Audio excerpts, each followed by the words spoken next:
Isa pa. Tinawag ni Sara Duterte na adik ang ating Pangulo, ha? Oh,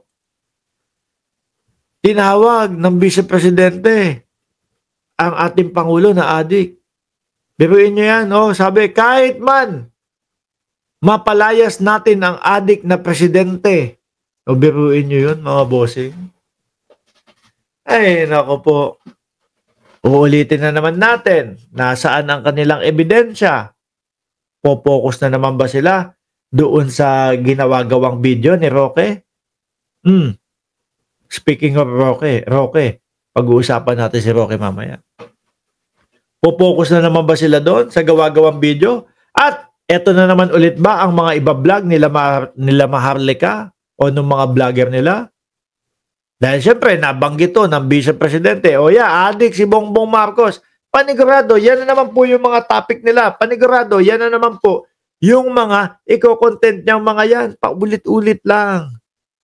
Hanggat hindi po nila nagigiba si Pangulong Bongbong Marcos at hanggat hindi po napapabagsak ang gobyerno ng Pilipinas, magpapaulit-ulit lang po itong mga ito. No, dagdag. Kaso na naman si Pushit. Oh. Kahit man mapalayas natin ang adik na presidente, President Bongbong Marcos, ayan, may close parenthesis, meron pa bang ibang presidente? Kahit man mapalayas natin ang adik na presidente natin, hindi natin mapababalik si dating Pangulong Duterte. Buti alam nyo. Diba? Buti alam mo niya, mga kababayan. Dapat yan ang ipaintindi ninyo sa mamamayang Pilipino. Yan ang ipaintindi nyo, lalong-lalo na sa mga DDS, na kahit anong sigaw ninyo, kahit anong tawag nyo kay Donald Trump, kahit ano, call a friend, audience impact, yung araw-araw ninyong pagsigaw doon sa labas ng ICC, malabong mapauwi yan. No? Tatapusin no, mga kababayan, yung mga hearing ng dating Pangulong Duterte doon sa ICC.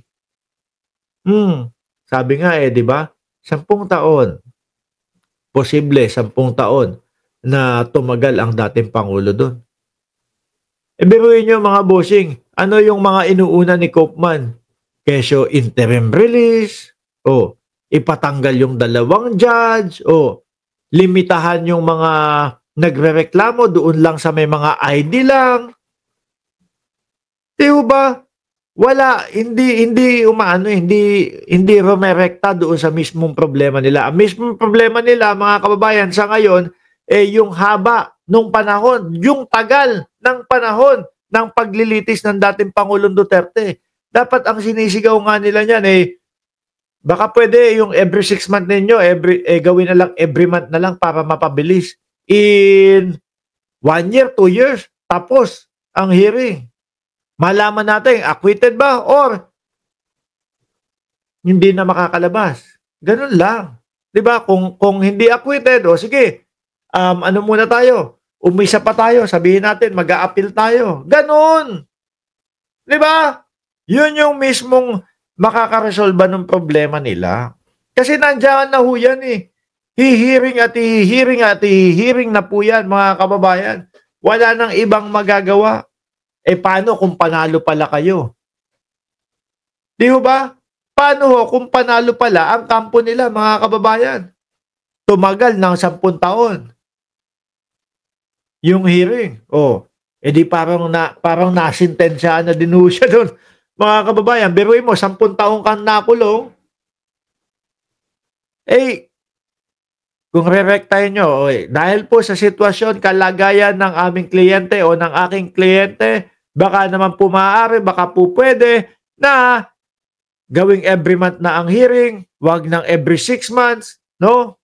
Tapos pagsama-samahin po yung mga hearing, kung kayang pagsamahin po yung 2 buwan na hearing, pagsamahin na lang po sa 1 buwan, mas iikli. Kaya lang, baka mas enjoy si Koopman doon sa sinasabi. Sabi mga kababayan, 150 million per month ang kinikita ni Koopman sa mga Duterte. Baka dahil di ba doon, sabi ni Bullet Yap, maubos pera nila diyan kay Koopman. Sir Bullet, sabi naman ni Pulong, oh, magkano? Di siguro nagkwentahan.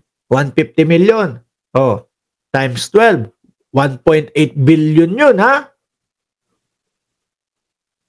12 months. 1.8 billion, 12 months. Kung 10 years yun, 1.8 billion. Kung 10 years yun, 18 billion. Sir, pagpalagay na natin 20 bilyones, no? In 10 years, hanggang matapos yung yung hearing ni dating Pangulong Duterte. Sabi ni Pulong, 20 billion in 10 years, approve. Sabi siguro ni Pulong, 20 billion, approve. Okay na. Okay, cope man tayo. Kaya lang ang hindi nila napapansin, mga kababayan, tumatagal lalo ang dating Pangulo doon. No? Imbis na sana malaman nila ang kasagutan doon sa kanilang doon sa kanilang kaso, o kung panalo sila o hindi, malaman agad nila, di ba? Wala, tumatagal. Nyari, nanalo sila. No? Di, labas na ang dating Pangulong Duterte. Parang hindi na mag-i-enjoy. Bakit? 10 years? 90 years old na siya noon. Konting-konti na lang ang i-enjoy niya. Sabihin lang nila, paano kung acquitted kami? At least, yung mga nalalabi pa na buhay ng aming kliyente, kahit papaano, ma-enjoy niya pa. Ganon. Napakadaling ihiling yan. Tingin ko mga kababayan, sa kalagayan ng dating Pangulong Duterte, pagbibigyan yun ng ICC. Pagbibigyan yun, mga kababayan.